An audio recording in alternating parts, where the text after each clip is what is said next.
doing a proper swoop. My name is Britt Merrick, and I shape for Channel Islands Surfboards. My parents started Channel Islands in 1969. I was born in 1972, and I've been shaping since about 1990. Right now I'm riding our new model, the Happy. It's just a high-performance shortboard. Originally it was a hand shape for Dane, and then started working on it with Zeke and Lakey and Connor O'Leary and a few other people on the team, and it's going good.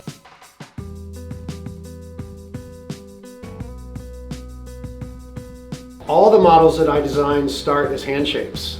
I don't do any designing on the computer or CAD programs. Nothing against it, it's just not my thing. It doesn't excite me. I like hand shaping, I like starting that way. So for example, this new model, the Happy, was a hand shape that I did for Dane and several iterations of it. So yeah, all the boards I do start as hand shapes. I think that's where the craftsmanship is. I think that's, for me, that's where the fun is. I don't have that much fun just sanding out lines, but I have a lot of fun with a planer and a saw and stuff like that. And then developing it to this level, you know, where you can cut a bunch and get them right is great. But yeah, it all starts as hand shapes. I can't live without a square, a carpenter's square. Here's one right here. And for some reason, there's like none of them in Australia, and no other shapers have these things. So I have my buddy run to the hardware store and find one. So I actually can't live without a square. I don't know how people measure stuff without it.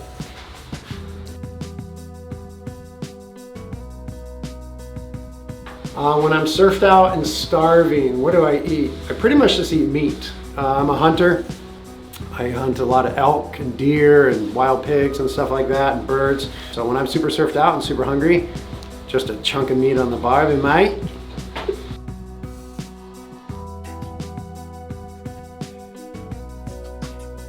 I don't want to answer that question. Surfers that are non-communicative, that's the hardest to deal with. Like, you make a batch of boards, you're like, let me know how they go, how can we make them better? I thrive off feedback. If it's good feedback, great. If it's not, if it's like, hey, the board doesn't work, and so let's talk about why, that's even better. Some of the most help I've had in the last year was working with Lakey on boards that she didn't like. That's just super helpful for me. I learned a ton. Got the boards to work well for a lot of other people, but I'm still working on some stuff with her. But just non-communicative surfers, I think, are the hardest. Just tell me what you think about the boards. I don't care if it's good or bad or ugly, but then we can at least progress and progress together.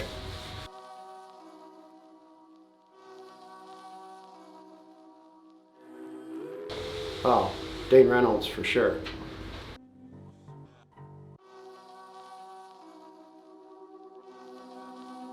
Thing about EPS epoxy construction.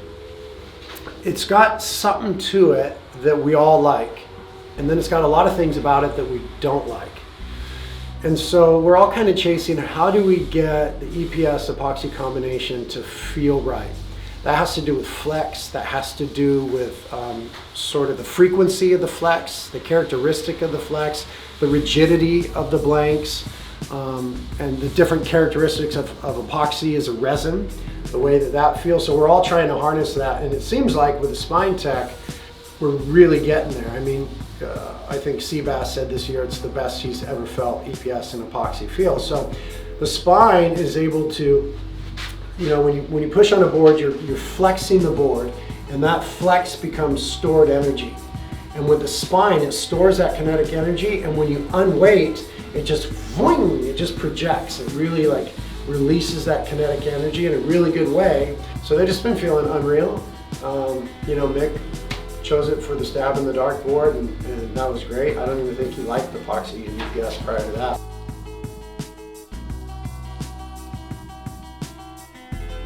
Well, when I was growing up, I used to spend hundreds of hours in my dad's shaping bay doorway, just watching. When I was a grom, like, I grew up my parents were poor when I was growing up, and they put everything that they had into building Channel Islands. They borrowed $200, and they bought some resin and some cloth for that $200, and they started doing it. And my mom was working in the front of the building, my dad was in the back making the boards, and so there was no place for me to be but just there in the factory. And like I said, they were working every day, all day, and late into the night because we were pretty bored and they were trying to make it happen. So I would just spend hours in the doorway of my dad's shaping room watching him shape, soaking that in, experiencing that, and I was always captivated by it. I was always captivated by the way that he used his hands and his tools and the way that stuff came together. I got to see like really high highs in that experience. I got to see low lows. I remember my dad in the shaping room one time just like struggling with his board, just snapping it in half full on karate chop. And then, you know, got to watch him shape for some of the best surfers in the world. So he's definitely been the biggest influence, and I can't really get him out of my head. Like every time I'm shaping, I kind of feel him through me and through my hands and visualize his movements. And so he's been the biggest influence. Other than that, I really like Timmy Patterson's boards. Timmy Patterson is a super cool guy. He recently made me a board. I was amped on it. It worked great. I still ride it. I love it. Thank you, Timmy. I really like his boards. They always look good. They always look fast and clean. I think he's a great shaper and a cool guy.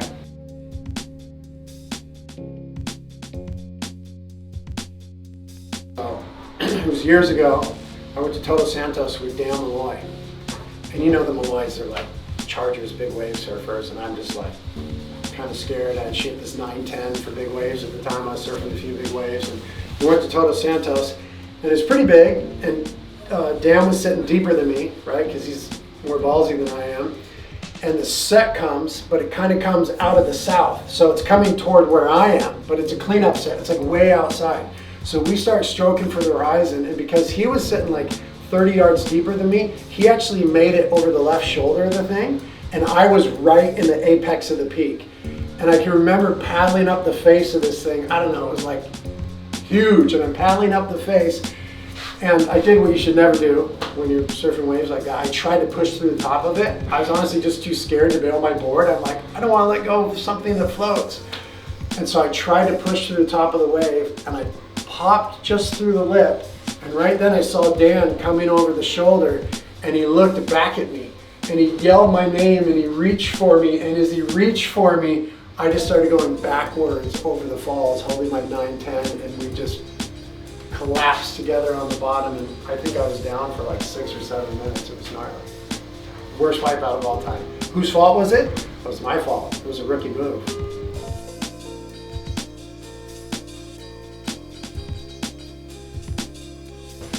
You've got to hand shape. You have to hand shape in order to really understand surfboards and to understand hydrodynamics and foam and the way that it all comes together.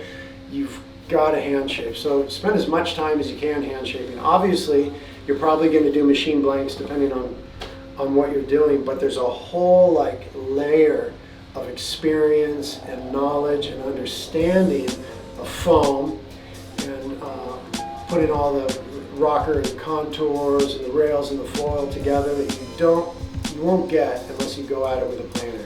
So anybody that's getting started in shaping, start hand shaping. If you just start sanding lines, that's not really shaping. You got to start hand shaping.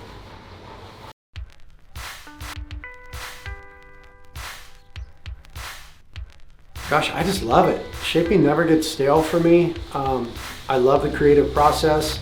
I love the relational aspect of it, like being with Reef here today, working on boards, getting to know each other, and just chatting and sharing this experience together. Shaping's kind of meditative for me. I get in there, I'm not thinking about anything else. I'm not thinking about all the stuff, all the drama. You know, I'm just like doing it, and I love the way that foam feels in my hands and on my body.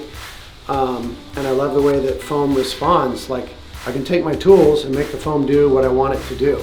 And then when that goes out and it does what the surfer wants it to do, like that's a super satisfying feeling.